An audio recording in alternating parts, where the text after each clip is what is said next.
All right, folks, coming up on Roland Martin Unfiltered for Wednesday, May 8, 2019. Besides Scott Bolton hating on the fact that my Rockets are 2-2 in the playoffs, playing Golden State tonight, his teams are not even near the playoffs. Let's talk about politics. Florida governor says he is going to vote for the bill to make it harder for the formerly incarcerated to vote in Florida. I tried to tell y'all they were going to do this. Republicans were going to do this, and it's happening. We'll break it down. We'll talk with a lawyer for the Florida Rights Restoration Coalition to see what their next move is. Johns Hopkins University students are protesting a private police force. They commandeered a building today until the cops went in and arrested a number of them. We'll also talk to the author of a book on Donald Trump. His taxes, according to the New York Times, show he's been cheating America, and he is not the best businessman. But we knew he was lying any damn way. Yes, we got another great segment, Trump Lies Matter. And is there a case for impeaching Donald Trump and Bill Barr? Hell to the yeah. We'll break it down with our panel. Wait till you see this woman, how she went after these cops who tried to roll up in her house. All I'm saying is, this is one black woman y'all want to leave alone. It's time to bring the funk on Roland Martin Unfiltered. Let's go. He's got it. Whatever the biz, he's on it. Whatever it is, he's got the scoop, the fact, the find. And when it breaks, he's right on time and it's rolling. Best believe he's knowing. Putting it down from sports to news to politics. With entertainment just for kicks, he's rolling. It's on go, y'all. It's Roland Martin, yeah. Rolling with Roland now. He's funk, he's fresh, he's real, the best, you know he's Roland Martin now.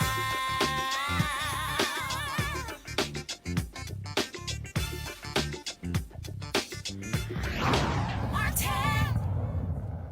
Some of y'all one day are going to have to own up to, Scott, that I am the man. That what I tell you is going to happen, and what I tell you is going to happen, you need to say, thank you, he's right. The Lord has given him insight and discernment. Don't put that And on the No, Lord. no. Oh, Hold really? on, Don't hold put on. that on the Lord. Hold on, Oh, one no. second, He one about to second, start praying one up in second. here. I know my spiritual gifts. What about you two heathens? All right, y'all. I told y'all in Florida. I told y'all the Republicans were not going to take 65% of the people voting to restore voting rights to formerly incarcerated, especially when it affects upwards of 1.4 million people. I kept telling y'all that. We were excited on election night, and I said, watch them damn Republicans in Florida. You know what they gonna do. And even with my man Desmond Meade and his wife Sheena came on, oh no, we gonna register the people. I'm like, I'm trying to tell you, don't trust Republicans. Now you have Florida Governor Ron DeSantis, who beat Andrew Gillum by 30,000 votes, because enough He of didn't y'all beat didn't him. take your ass He to the didn't beat- polls. In Miami-Dade. No, he beat him.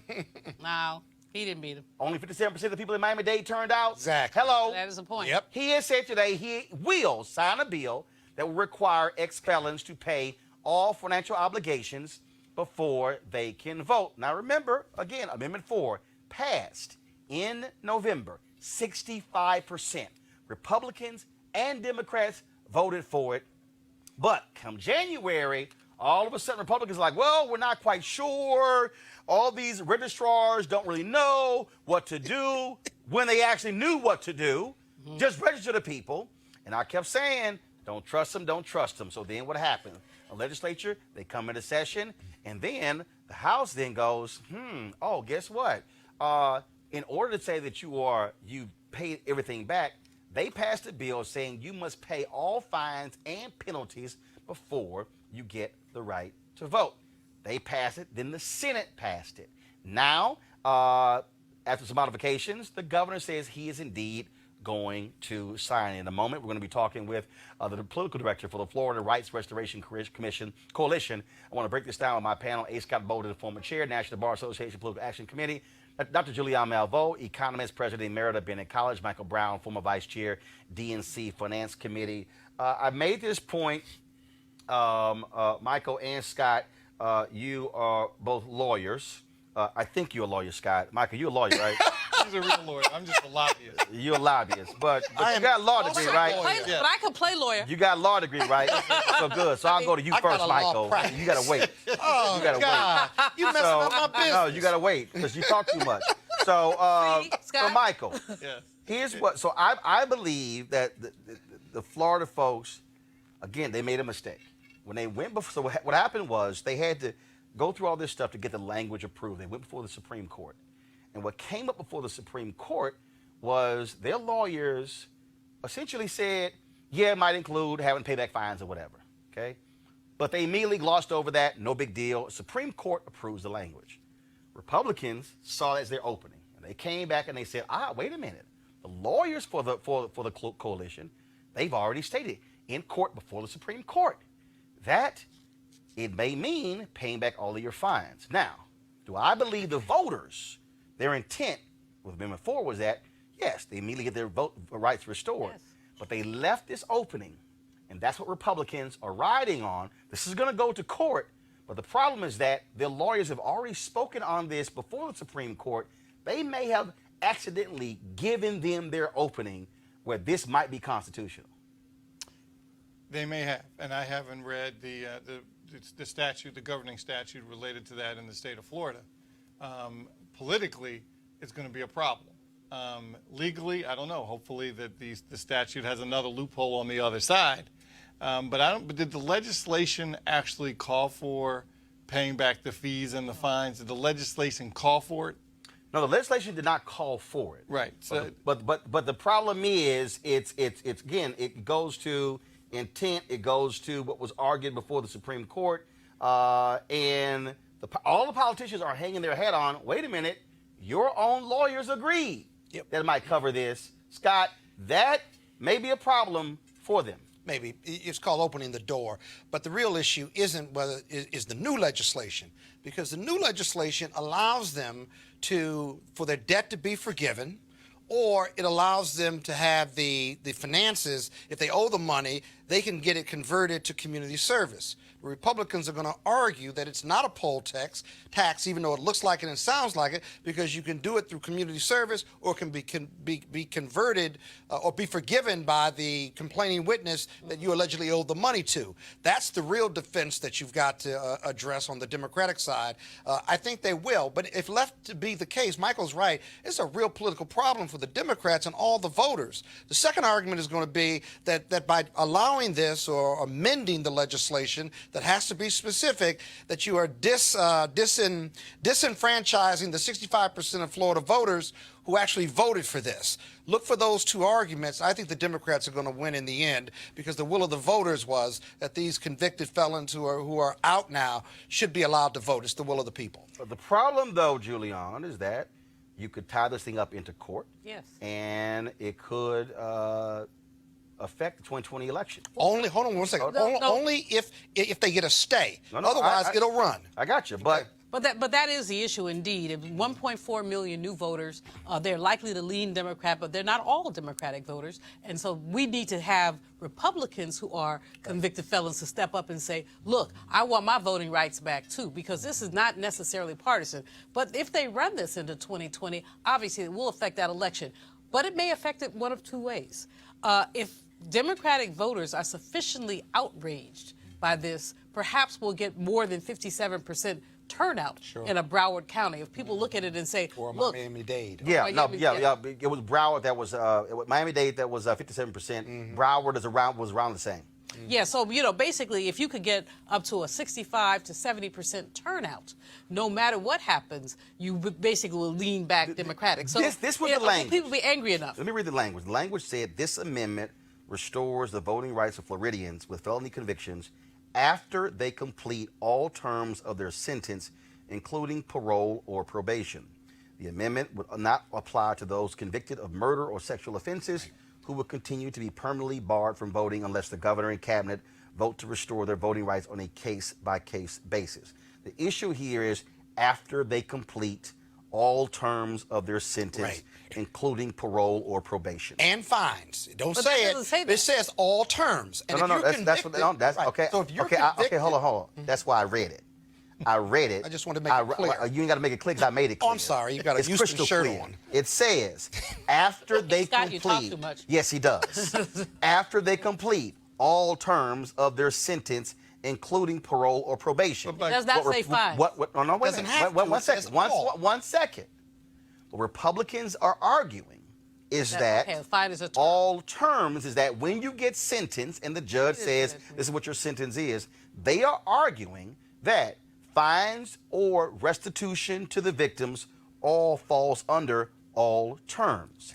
And when they went to the Florida Supreme Court to ratify the language of this language, that issue came up. And that's why I'm saying the argument was made, and their attorneys have said, yeah, it came up, but we didn't see it as a big deal at the time. But this is what Republicans are latching on. That language, and again, all terms, that's what the fight is going to be about, and that's why they passed this new law. And are they going to lump in child support, parking tickets, which have nothing to do with the sentence? Right. Are they going to lap that in too? That will be their next level of. Not if it's part of their felony conviction. I would think So not. I would think not, but you're right. They will. How it's implemented at the local level and the court level is going to be really important too. So that's pretty strong language, because most courts, Supreme Court and otherwise, will look at the plain language of the statute first and then start their analysis from there. The issue is the will of the people. 65% of Florida voters said they wanted former or convicted felons and returning citizens to have their right to vote.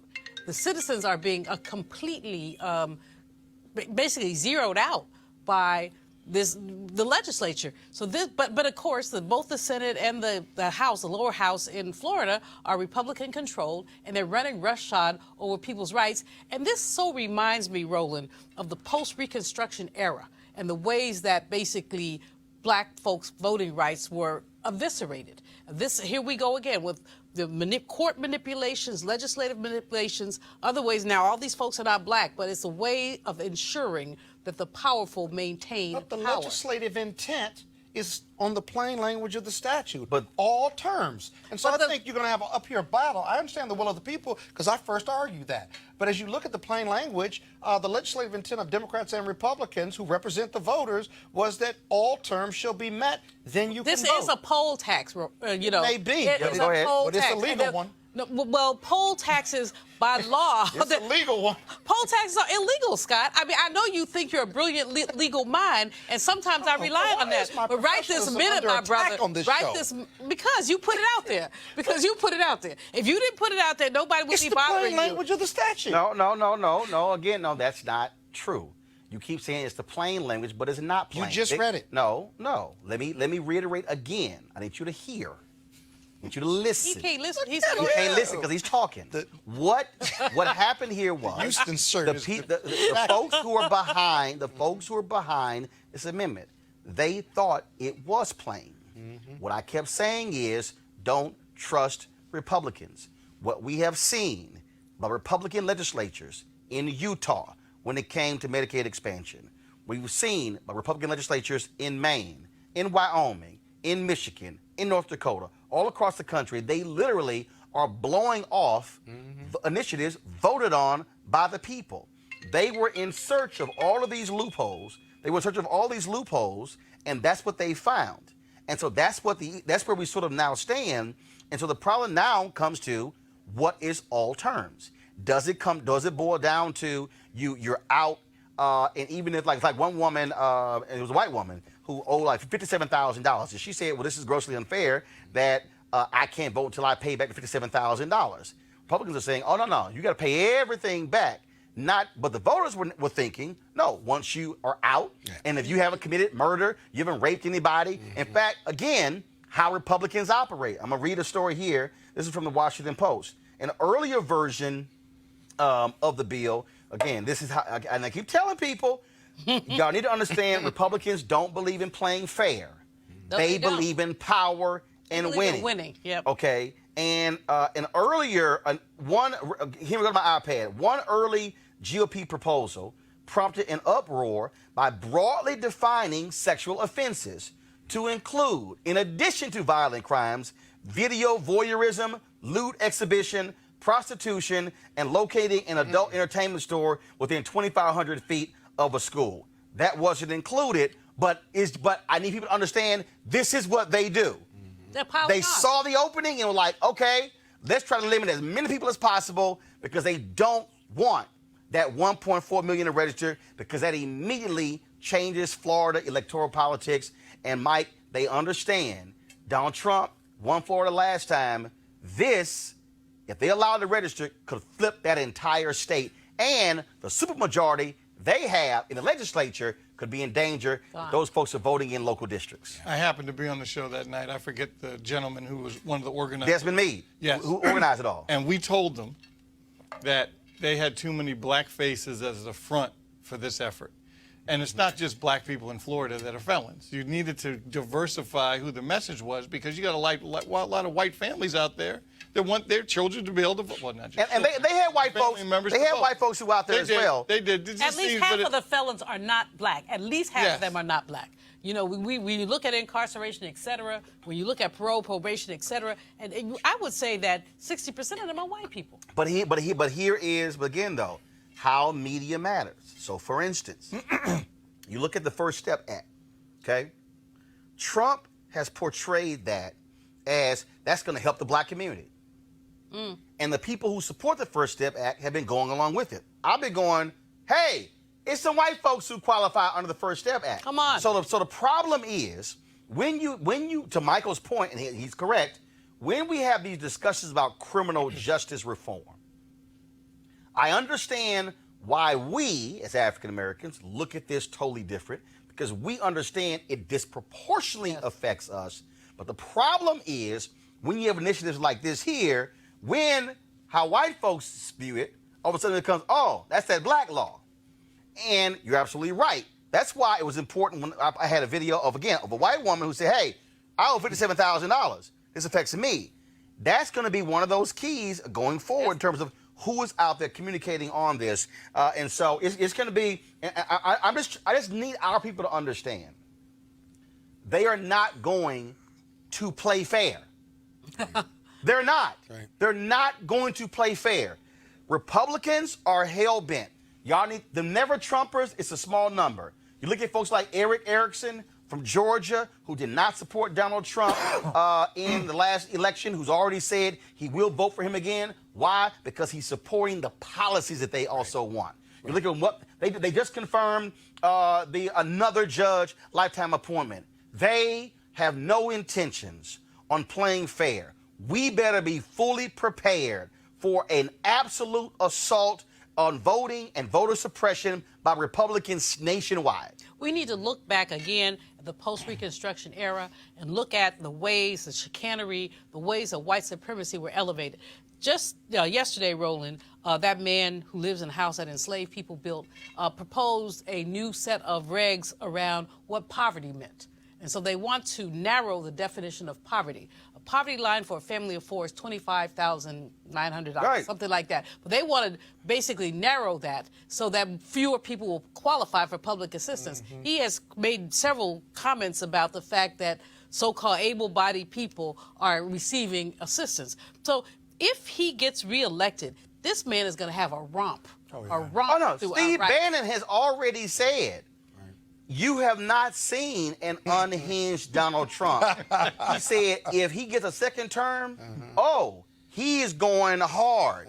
And but I just need our folks to understand that we can't get caught up in this game of not understanding voter suppression. That they are going to try everything, Scott. Yeah. Everything. Yeah, but going back to the Florida voting piece, the roots of why you can't vote in this country if you've got a convicted felon date back to the Jim Crow days. And several states still have it, but there is no causal connection whatsoever between your voting and whether you've served a prison term. They don't care. One factual connection. Well, it was originally put forth in the southern states to block people of color and new slaves. No. It was not put in place to block people of color. What was it put in place for? To block black people. Yes. Thank you, I'm sorry. sorry. No. There are No, times that we finish my use people point. of color Fine. too broadly. But to stop it black was people, and I said specifically to slaves. stop black people. Oh, my No, goodness. no, Scott- All right, Professor. Scott, Forgive it's me. an important- I take your You- friendly you're amendment. forgiven. Hold on. I'll But take your Scott, friendly it's an amendment. important point. It is an important point. And my point is sustained.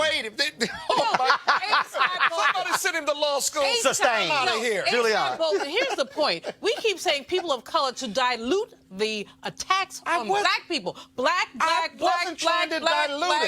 Say it again. But when you say people, no, they were no problem with that. Yes, I there said is a problem. slaves to block slaves from voting. Enslaved people. Thank you. Forgive me for using the term. Okay, go ahead and people of finish your color. point, please. My point is this, right? He don't have no There's point. no causal connection, no political or legal connection between whether you should be able to vote because you've been a convicted No, felon. there is a political connection. You're black. Yeah, exactly, which is not sustainable under the Constitution. It's been sustainable. So every state ought to take a look at this. Florida took a look Scott, at. how do we get Plessy? How do we get Plessy? Exactly. That was upheld. I am arguing in your favor. I am saying. No, you're not arguing in my favor. I am. What I'm saying is that no state should have a law that blocks felons from voting. But here's the deal. That's nice in a very hypothetical world. But the reality is, after this This is the Roberts but Court. here's the deal. After this passed, the Republican governor of Iowa, she came out and she said, shut down. The reality is, Republican voters, white Republican voters, support these measures. This was a 10-year effort in Florida. It took a decade to get this on the ballot. They do not want this in Texas or Tennessee or Georgia or North Arkansas Carolina. Come on. Then how do or you North explain Carolina. Florida then? No. It took 10 years, but Florida voted for this. No. Follow me here. You keep saying that no state should have this.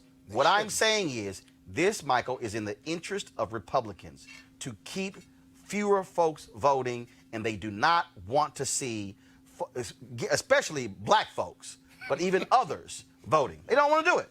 You know, there's another part of suppression outside of the pieces we're talking about, is internal suppression, especially when we have all these folks running in the primary.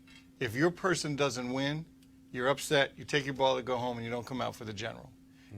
During the Republican, they had 17 people, but all those people backed Trump because he was the nominee. Yeah, you had a couple of people, outliers that didn't do it. Right. But I guarantee you they didn't vote for Hillary. Right. They may have written somebody in, but they came to the poll. So we have to be careful about that. Folks, again, we're talking about the election, and you would think that one of the reasons why Donald Trump never wanted to release his taxes because he knew the impact it was going to have on this election. Well, the New York Times, of course, came out with this study showing that pretty much over a decade, Donald Trump lost $1 billion and didn't pay any taxes whatsoever. Now he's trashing the Times, calling it fake news, blasting everybody. But this is really his Achilles heel because it goes to his heart of questioning him as a real businessman. David K. Johnson is someone who knows him well. He's written about Donald Trump. He's the author. First of all, he's the founder of DC Report and the author of It's Even Worse Than You Think. David, I never believed he was a damn billionaire because the Forbes list is a lie because they just guesstimate anyway. But the fact of the matter is, Donald Trump, he knows that it's a lie that he's a great businessman. New York media played a role in this. Networks like CNN and MSNBC and Fox News kept putting him on. They kept promoting that lie. And all these people who voted for him, they actually thought, put a great businessman into the White House who can save America. Yeah, you're exactly right about that, Roland. The news coverage of Trump by almost everyone was gullible and naive, and it's an example of the old problem of don't let the facts get in the way of a good story. And those of us like Wayne, the late Wayne Barrett, myself, Tim O'Brien, who were documenting that it wasn't true, we were met with, attitudes by even editors when I was at the New York Times of, well, it's not that important. It doesn't matter, and they didn't see what you're seeing now, which is that you have a man in the White House who's a career criminal. And the discussion you've just been having, a man who is, as racist as can be, even as he goes around proclaiming he's not, and his followers are to a large extent people who want to parody Trump's line, "Make America white again." Voter suppression to them, perfectly okay. And David, the thing is here, and the reason that it just stabs him in the heart, because he's crafted this whole narrative. I'm the smartest, I'm the best, I remember everything, I know all these things. And the reason he does not want people to see his taxes, because they will actually see how he has manipulated and lied. Look, what is it? His golf course in New Jersey, they've got a pen of goats so he can qualify for a farming exemption. That's right. That's right. And today something very important just happened. The New York State Senate just passed a bill authorizing the state to give state tax returns to the Congress on request. Your state and federal tax returns in New York are essentially identical. The Assembly is controlled by Democrats, and Governor Cuomo says he will sign this bill. So the House Ways and Means Committee, despite the Trump administration lawlessly refusing to obey the law and turn over the returns, is going to get something very close, 99.9% close to the returns that Donald Trump filed with the federal government. But David, does it bother you that Democrats, and again, the dancing they're doing, he is basically saying to hell with you, Congress. There's a law that says if Congress asks the Department of Treasury for the tax returns of someone, even if they're president, they are to turn it over. Right. Well, here's the problem I see here, Roland. It's not a legal problem. It's a political one. The Republicans overplayed their hand with Bill Clinton in the impeachment over his dalliance with Monica Lewinsky. And they're very concerned that a lot of people will see this as an excessive attack on Trump. On the other hand, Trump is goading them to impeach him. And I think they're going to have to do it, but they need to hold public hearings, just like we had during Watergate, so that people hear the testimony and see the evidence. And I'll tell you one of the Build the case, make the case. That's right. One of the first people who should be called to testify is the IRS Commissioner, Charles Rettig, who is a California lawyer who helps rich people who get caught playing games or even outright cheating in the tax system. He is the person under the law who is designated to comply and turn over the tax returns, but he's not the one refusing. It's Steve Mnuchin, the Treasury Secretary. Right. I suspect what's going on is that Rettig has told the White House he will not break the law, so they removed it from him. Congress should call Rettig in and ask him exactly that. Great point. Are you willing to turn these over? Have you been blocked from doing so? You're the person who has, under the delegation order, it's a form of regulation, the responsibility. Why are you not doing this?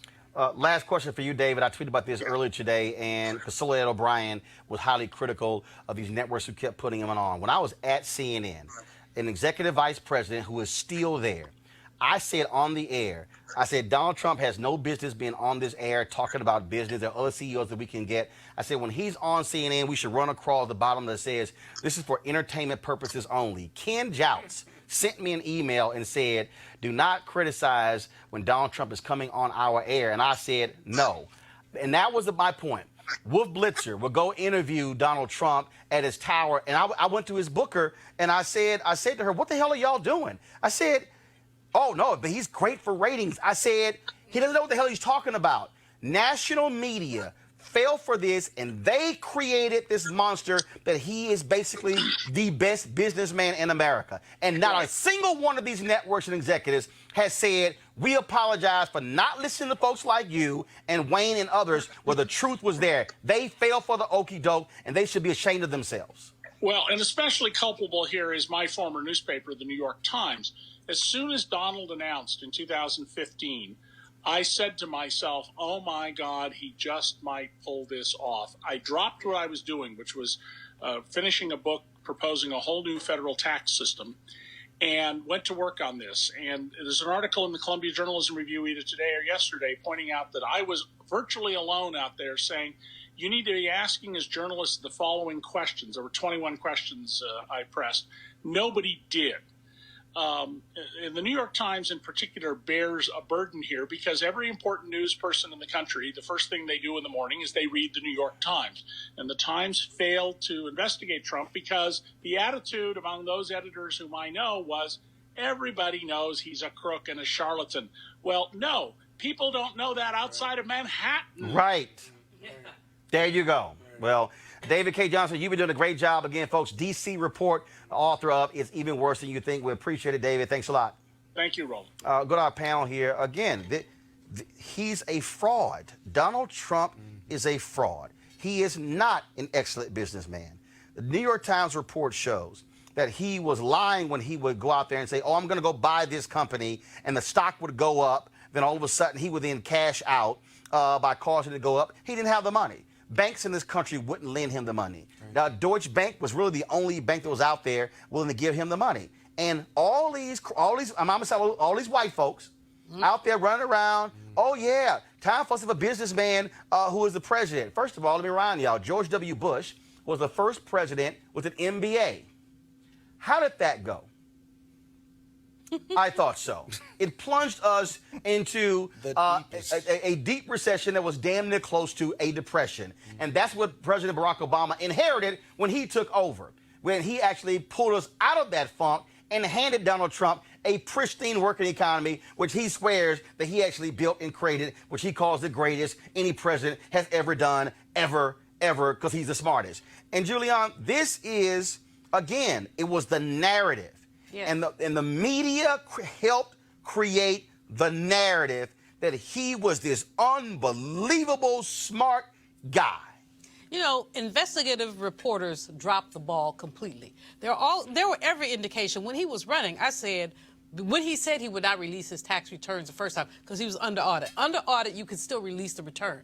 I mean, you filed the return, you can release it. There may be a problem with it, but you can release it. At that point, I said, this dude don't have no money. Excuse my ebonics. But I said, this dude doesn't have the money that people think he has. He has leverage. I mean, all these things with Trump on them, he doesn't own them.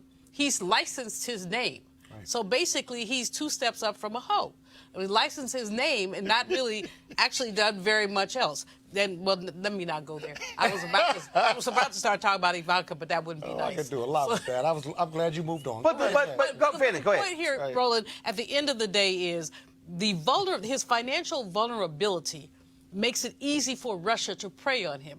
That Deutsche Bank was the only bank that would lend him money, and that they pulled a plug on him at a point in time suggests that he was still borrowing money. Who was he borrowing it from, and under what terms, and what did he have to give up? And I would love to have been a fly on that wall with that conversation with Putin last week, because you don't know. But Scott and Michael, this is just the reality of what we are looking at here. If Americans got to see the tax returns, this is what they likely will see. They will see how he has manipulated this system, how he has claimed for multiple exemptions. We know for a fact that he suffered no damage to Mar-a-Lago when they had a hurricane in Florida, yet he applied for hurricane relief and got it. We know, I told you about the goats on the golf course in New Jersey. Literally, it's like 7 or 8 goats. That's in a pen on his golf course. Keep the grass down. No, they don't leave the pen. Oh. And he qualified, yes, for a farming tax exemption. What they will see is how many different exemptions he has grabbed and latched onto. But to read this New York Times report to say that his number was so high that literally only 3 other Americans in the country lost that much money, you know he's lying. Right. If that. But your prior guest, and I guess where we are right now, think of this, right?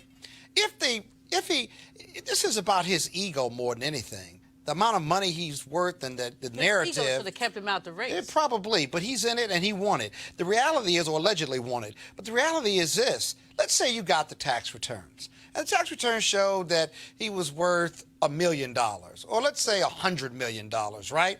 With this 42% and the 98% approval of the Republicans, would he lose that if reality came forth? If you released his tax returns, would they stop supporting him? No. They would not. No, but the issue has... And just like the media continues to support him in the way you just described negatively, is because they know he's lying, but it makes good copy. No. Not that it makes good copy. It makes them a ton of money. And here's the piece here, Michael. The piece here is not the 98% of Republicans supporting him. That's not the issue. He can't win just with them. The problem are the independent voters and those disaffected Democratic voters. That's how. And if the truth is revealed that he's a liar and a fraud and is not a billionaire, then you just took away the most important thing as to why people thought, oh, why we should put him in there. Michael, your thoughts. Really. 1 second, Michael. Not really. And I find it interesting that his supposed brand is luxury. But when this is all over, I don't know how the people that support him will be able to afford his luxury items, because there are certain demographic groups. They can't walk through the Trump Hotel in D.C. right now. So that's why people are taking names off of their hotels, and I don't know where he's going to get the income when they're done. And plus, as Julianne said, and I know Scott mentioned it, how he tallies his number is if his name is on a building, he puts the worth of the building on his bottom line, like that's his building. Right, even though it was a licensing deal. Correct, and he does the math. And again, we already have the evidence where he has manipulated the numbers, where for the purpose of getting a loan, he said, oh, my golf course in Scotland is worth and generates this. But then it was time for him to be taxed. Oh, no, the golf course is worth $5. Right. And so right there, we already got the evidence where the guy's going to lie about it.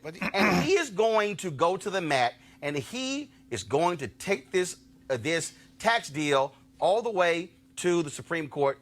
And there was a segment today. Here's Supreme Court. But here's the deal. There was a segment today that was on Fox Outnumbered, which was beyond laughable. I really thought it was a Comedy Central segment, where they had that idiot Mike Huckabee, with the lying daughter, Sarah Huckabee Sanders, and all of them on the show saying how disastrous it would be if I love the story was how no, it really was funny, because they literally said it would be disastrous if he releases his taxes. Because people will be looking all over, and they would be looking at this LLC and chasing things. All these folks on Fox were arguing why he shouldn't do it. Do you actually believe that if Hillary Clinton or any Democrat just was this obstinate about not releasing their taxes, they would be like, no issues, no issues. Right. That's why I keep saying, Fox News, Republican Party, all of them. This is about power. Most of them, they hate his guts. They know he lying. Right. Y'all know But that. they're benefiting. But Roland, That's the point. Benefiting. I mean, when democracy dies, who benefits in a predatory capitalist system?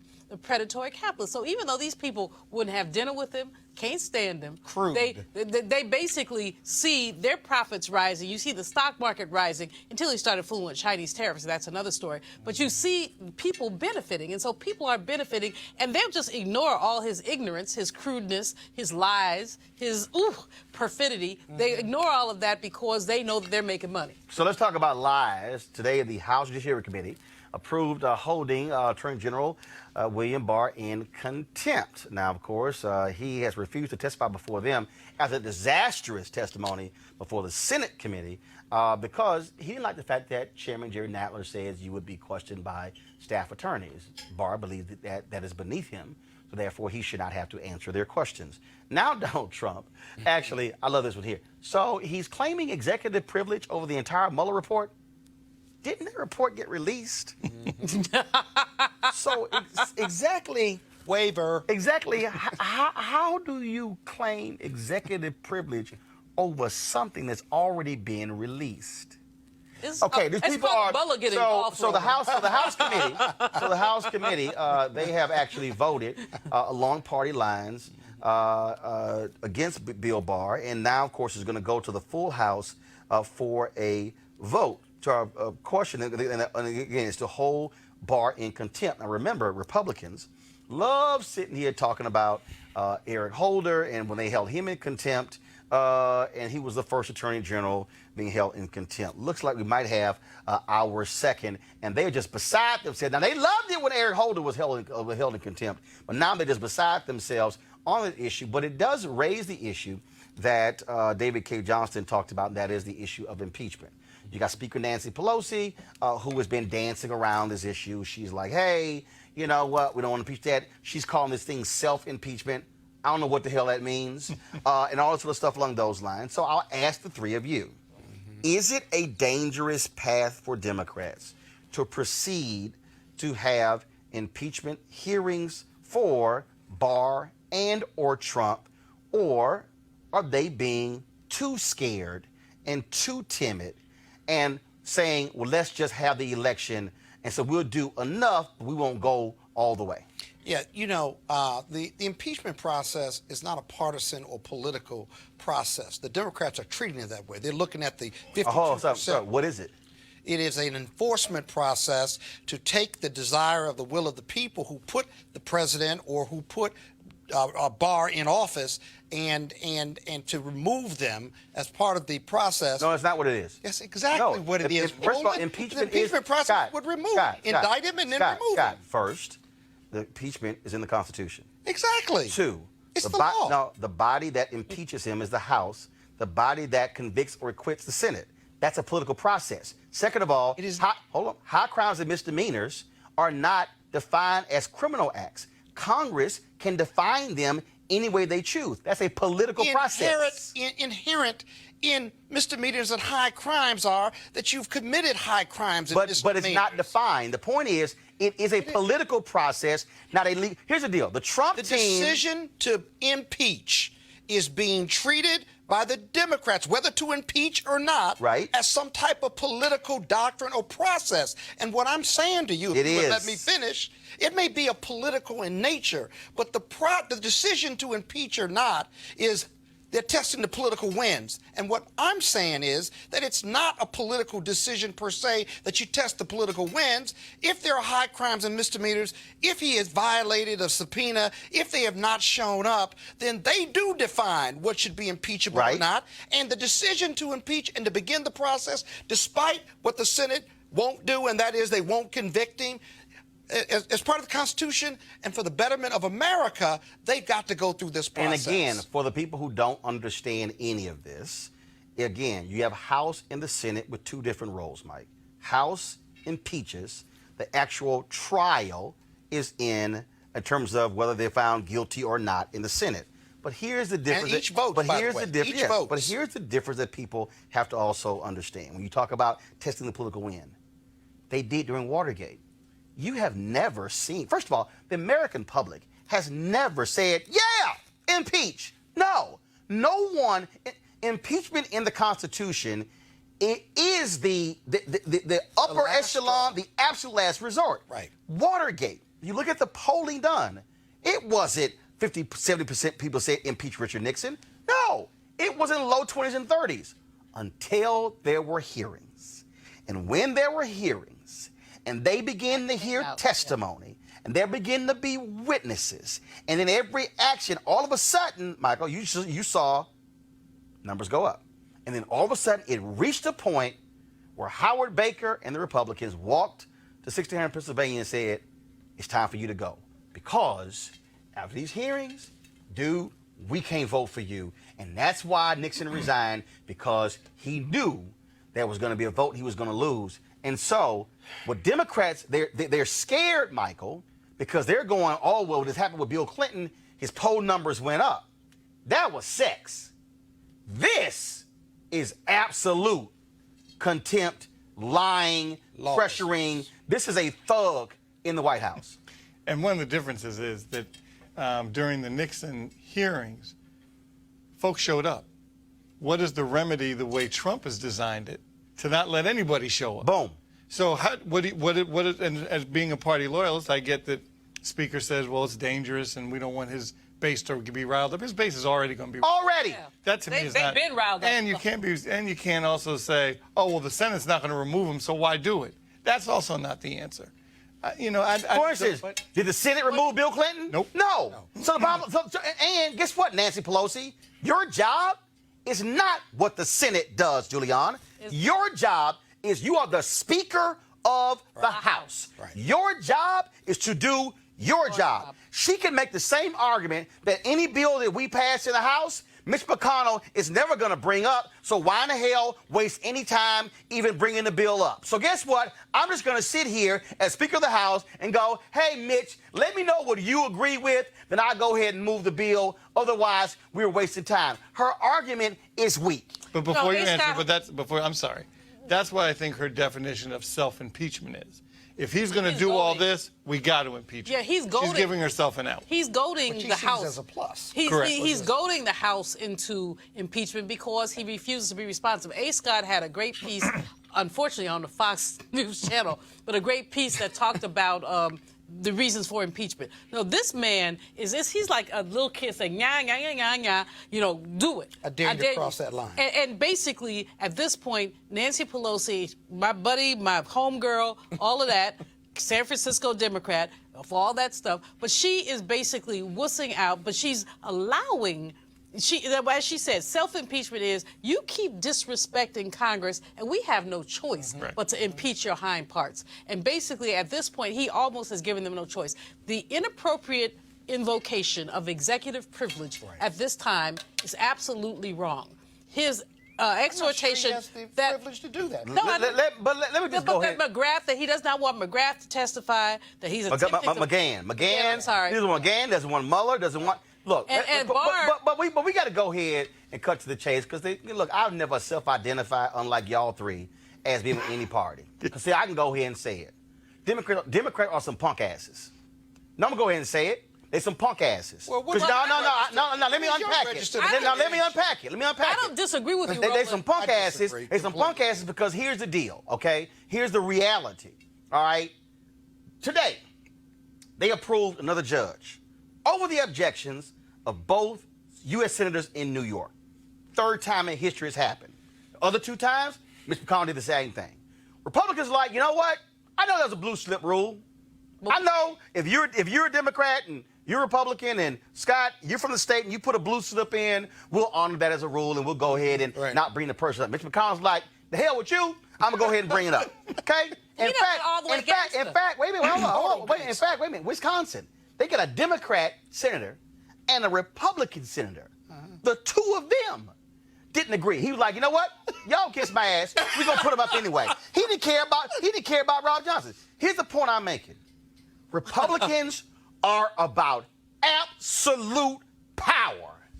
Democrats believe in fairness. Democrats believe in equity.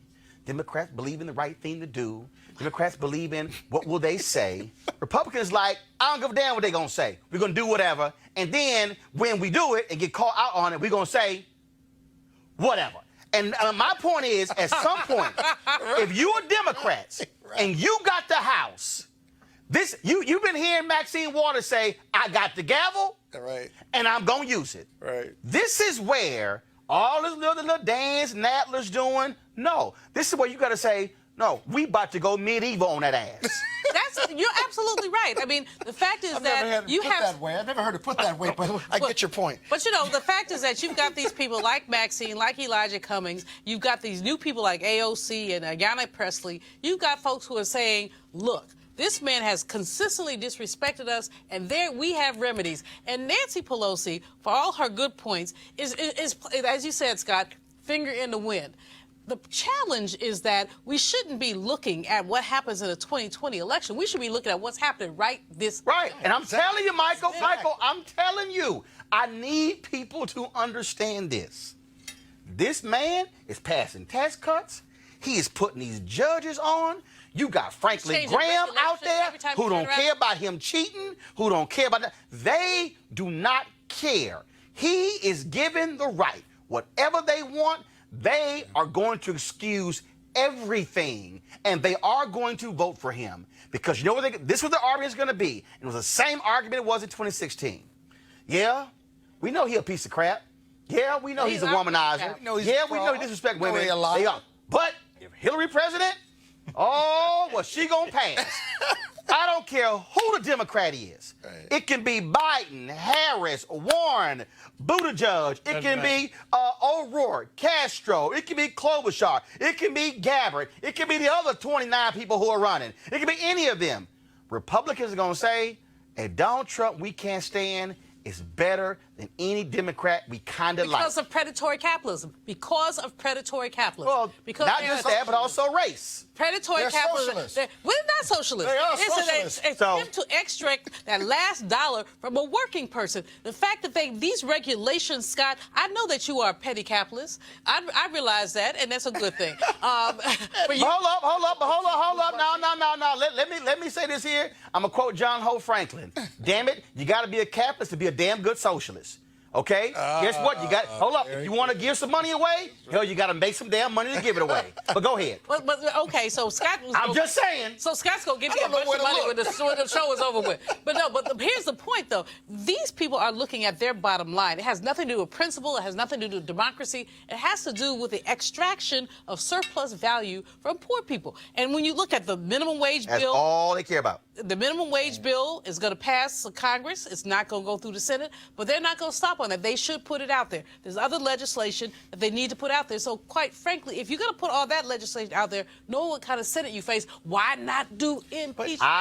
Roland, here's Go the ahead. real point that we have not talked about and how we got here politically with the Democrats and the Republicans.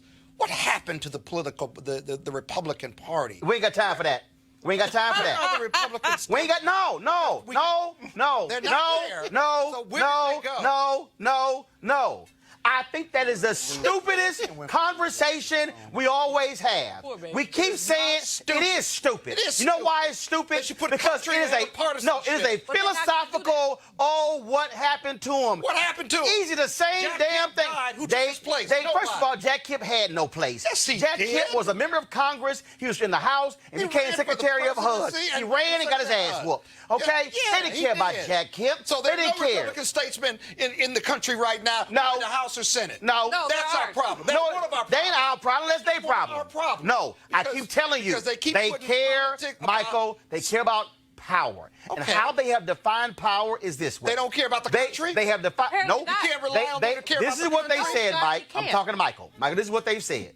They being said cut off. this is what they've said. They said point blank, better than- overturn Roe v. Wade. They've said overturn same-sex marriage. They've said stop undocumented workers from coming to this country. They've said get rid of affirmative action. They've said the hell with unions. They've said park that money overseas and then bring it back. Let them bring it in for free. What they've said is massive tax cuts trickle down. Even though right now, okay, dairy farmers in Wisconsin shutting down up more than 50%.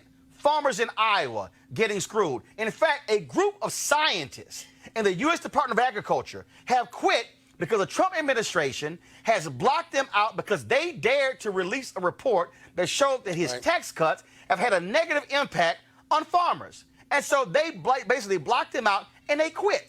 What the Republican Party is all about, they've been lying to these broke white folks all these years. And also why we here. Washington Post had a story today about should Democrats compete for rural voters. The whole story is about Iowa. Damn it, put white in there, because you ain't talking about black people. Iowa's 90% white. You ain't talking about none of us or Latinos. The reality is this here, okay? The Republican Party don't give a damn about none of those people. And at some point, those dumb folks gonna wake up and realize we keep getting screwed by the same At what people. point, Roland? At what point? Is No, it 2020? Is it going to be 20? No. We Hopefully could they wake survive up. another 4 But the deal years. is you can't waste your time hoping they wake up. What you got to do is you got to turn out more of your people to beat them. I have, and you know, Tom Perez is a good friend of ours, and I know we all know him and like him, but I got to go back to 1988 when my father was chairman, and he watched how Lee Atwater and Roger Ailes ran the Republican Party. He said, "We're not going to bring a knife to a gunfight this time. We're going to bring a gun to a gunfight." And that's what they did. I'm going to bring a bazooka. And he said, look, and that's where Chairman Perez's challenge is going to be. Yes, I get, and that's what you were talking about, Roland, the fairness thing, and that's what we're about, fairness. Sooner or later, he's going to have to stop this primary process. Of course, not anytime soon. We have primaries to run, some caucuses. But what my father did is let people step up, and then he said, you know what? Bill Clinton's the guy. Everybody else, I'm turning the faucet off. So you can either get out and be part of the team, or you're just going to get trampled. And people made some tough, and that was back in Gephardt days and Rockefeller. These were some strong people. Right. And you have to sometimes make a tough decision what's best for the party and best for the country. And that's what hopefully Was- Tom but- So hold on. Wait. So wait. Democrats- I'm going to end this segment on this. And so when we did the Erica Alexander, more to say, no. We got more to say. Get over it. When we had the Erica Alexander interview, I want y'all to listen. I want y'all to listen to the last line of what Erica Alexander had to say. And to me, that's what Democrats should be their state of mind today. So this was the promo that we ran promoting our interview with Erica Alexander. Here we go to my iPad. Are they going to run it for you? In order to get anything done in this world, we have to work with the system that's there. And you have to have the courage of your convictions. You may despise me, you may not understand my choice, but at least you can respect that I stood in it. If you're outside the mainstream, no one can push you aside any further. Life makes you jaded, and it hurts you, and it's painful. And we've had a lot of pain in this country. Trump can show up and say anything, and they can just go, oh, yeah. The African-American community was great to us. They didn't vote. You know, he just called you stupid. Did you hear that?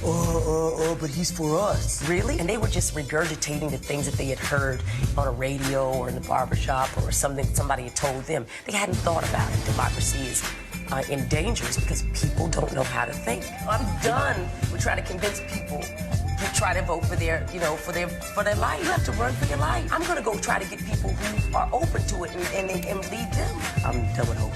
Fuck hope. Fight.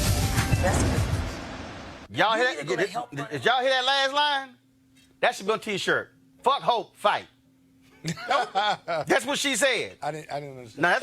No, okay, hold on. I'm sorry. Hold up, sorry. Let me walk you through those three words again. Erica Alexander said, fuck hope, fight. I got it. I didn't hear her say that. It was muffled. So y'all can, well, it wasn't muffled. You heard me say it. So all y'all, look, I know all these black folks. I know all these black folks. You damn right. I know all these black folks. Cursing works. I know all these black folks still in love with Obama, and they want Obama to come back. Let me go and help y'all. He ain't coming back, okay? He ain't running again, all right? And guess what? Where we were in 2008 is not where we are in 2019. And so you can talk about the love army and love them and hold them and caress them. I'm telling you right now, Republicans ain't trying to love us. They ain't trying to caress us. It's about power.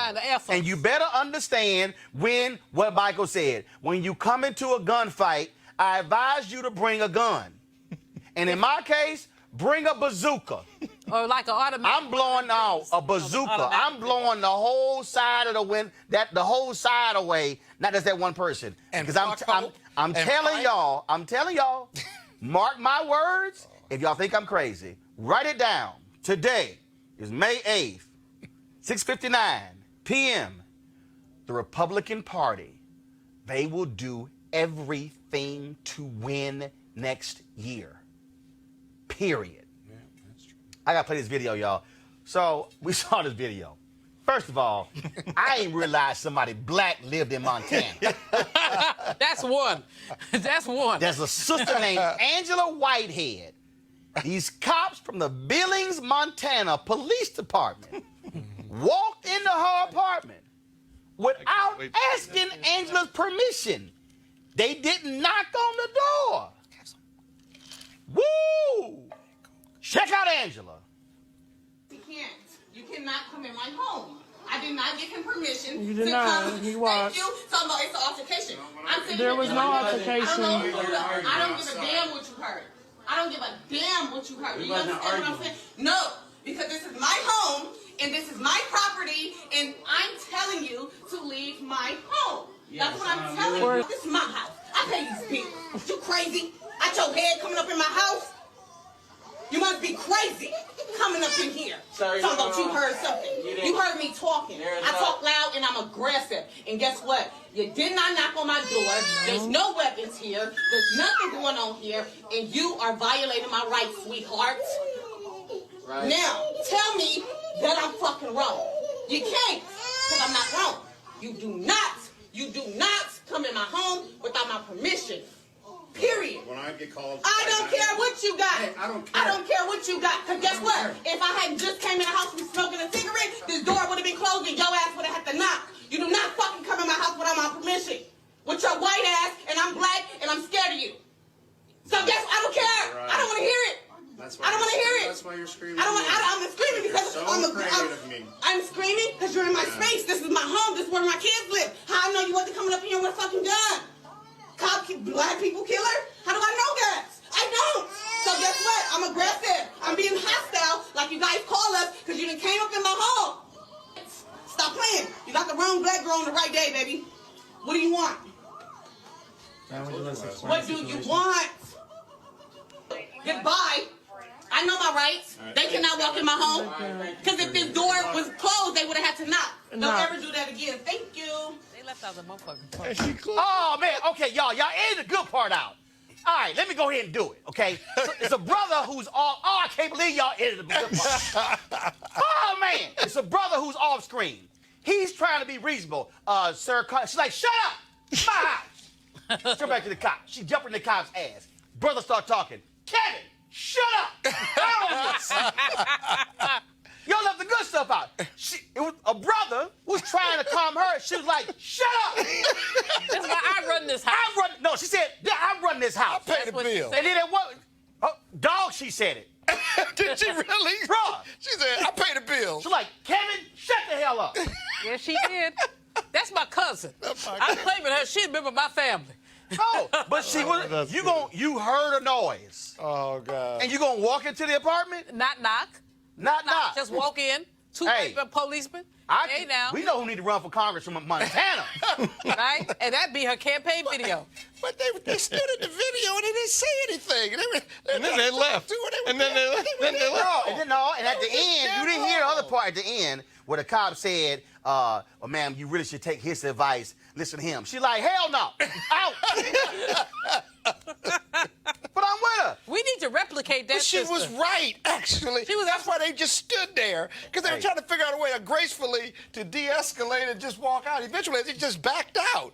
I've never seen anything like that. They had no business They had no there in the business first there. place. You just don't walk up in somebody's house. Because you heard something. She said, I got kids. And you heard me talking loud. And I'm aggressive. I love her. I want to clone her. I want to replicate her. I'm telling y'all. That's my spirit animal. Well, did you tweet that out, that video out? Oh, hell yes, I tweeted it out. That's why I saw it. I need to retweet that. Dog, It's I'm telling you. hilarious. I'm telling you. And what I love about it when she was like, shut up. Yeah. She told her brother and he was trying to like, Mr. Officer, what you doing? everything, it's, officer. Yeah, he was playing Mr. Bojangles, and she wasn't having it. No, she wasn't having it. She said, I'm in my house. I'm scared. I got kids. You got a gun. I'm black. You white. No, and you know what? And the reason, the reason I wanted that on because I'm serious. Black people have gotten fed up. And here's the other piece. And we talk about these shootings and stuff. Black folks are tired in this damn country of having to be on our P's and Q's, change our tone, and wear a damn suit when we drive in, okay? Because we have to sit here and deal with some bullshit, okay, from folks every single day. And I'm sorry, I'm calling like it is. We're tired of it. We're tired of having to change everything about us to accommodate folks who are largely white who can't deal with the reality, okay? There's a video of a white woman. Cops pull her son over. White woman comes to the scene, cusses the cops out. I'm talking about up and down. This is the cop the whole time. Ma'am, I understand. Ma'am, you can't show me a black mama who would come to the scene. The cops would say, you interfering with law enforcement. She might have been shot. I'm just saying that, so Angela had enough. Angela probably saw Hedge of Land video, and she probably saw everything else, and then she also knew, you're in my house. You crossed that threshold, no warrant, no knock. And that's why they had to back out. Because they couldn't do resisting arrest. They couldn't say disorderly conduct because she was actually in her house. She said the door is only open because I was out there smoking my cigarette. Otherwise, the door would have been closed. And you would have had to knock. And you would have had to knock. All I'm saying and there were some big cops too, man. They were like 6'2", 6'3". And they had missed the meal. You know? Oh, hold on. Wait. Hold on. I think I found it. I think I found it. Go to my iPad. What I'm saying, and I don't give a fuck about what you talk about. Shut the fuck up. Now, you shut up. I don't care what he's talking about. This is my house. I pay these bills. You crazy? Yeah, I told you one more time. I told y'all they cut the good stuff out. I told y'all. Kevin was talking. Hey, shut. My advice to Kevin. Zip it. She aggressive. Zip it. You know? She ain't tell me Jackie shut Clark. the F up. Jackie Clark, your job is to get Angela on the show tomorrow. She was on Joe Madison's show this morning. Your job is to get her on the show tomorrow. We got to give Angela an Image Award. Oh, yeah. We got to give Angela an Image Award. All right, y'all, we got to go. I knew y'all would go. Normally we play some crazy-ass white person who lost their mind. But Angela, Angela right there. Angela, Those are crazy-ass white people. Angela got to get an invite to the Image Awards next year or something. Oh, yeah. Right. Take her to the White House Correspondents' Dinner. Yes. Damn, that'll be good. All right, y'all. If you want to support Roland Martin Unfiltered, the blackest show out here, please go to RolandMartinUnfiltered.com. Join our Bring the Funk fan club. We'd love for you your support. Again, whether you want to pay via Cash App, PayPal, Square, you name it, please support us because, again, this is what we do. We have a great show for you tomorrow. And trust me, that black woman's going to be on this show. It might be tomorrow. It might be on Friday. It might be on Monday. But we're going to have her on the show because sister was giving them the business. Yes, she was. The true sister. She was the truth. Angela Whitehead, power to the people. Power! That's my cousin. That's my cousin.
You want to check out Roland Martin Unfiltered?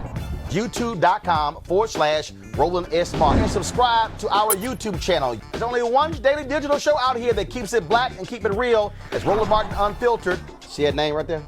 Roland Martin Unfiltered. Like, share, and subscribe to our YouTube channel. That's YouTube.com/Roland S. Martin. And don't forget to turn on your notifications so when we go live, you'll know it. You want to support Roland Martin Unfiltered? Be sure to join our Bring the Funk fan club. Every dollar that you give to us supports our daily digital show. There's only one daily digital show out here that keeps it black and keep it real. It's Roland Martin Unfiltered. Support the Roland Martin Unfiltered daily digital show by going to RolandMartinUnfiltered.com. Our goal is to get 20,000 of our fans contributing $50 each for the whole year. You can make this possible. RolandMartinUnfiltered.com.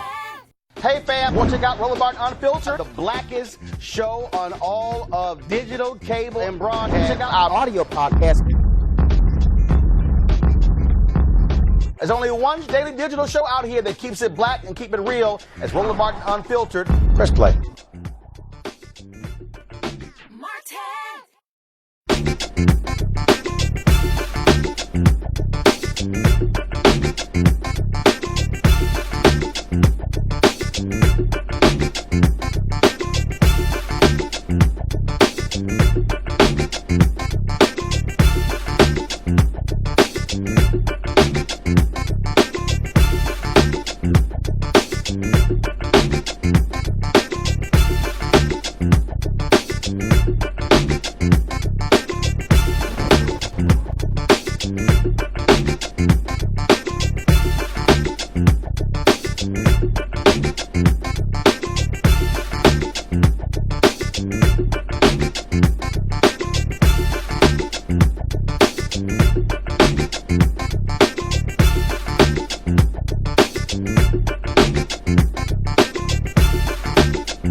You want to check out Roland Martin Unfiltered?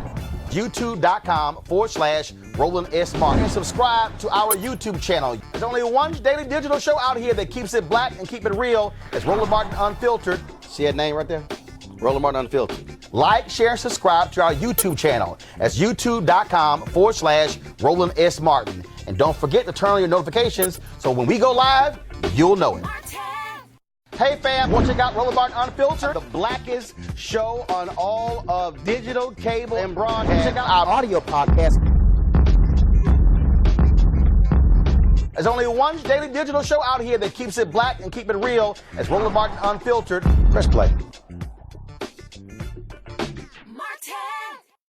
You want to support Roland Martin Unfiltered? Be sure to join our Bring the Funk fan club. Every dollar that you give to us supports our daily digital show. There's only one daily digital show out here that keeps it black and keep it real. It's Roland Martin Unfiltered. Support the Roland Martin Unfiltered daily digital show by going to RolandMartinUnfiltered.com. Our goal is to get 20,000 of our fans contributing $50 each for the whole year. You can make this possible. RolandMartinUnfiltered.com.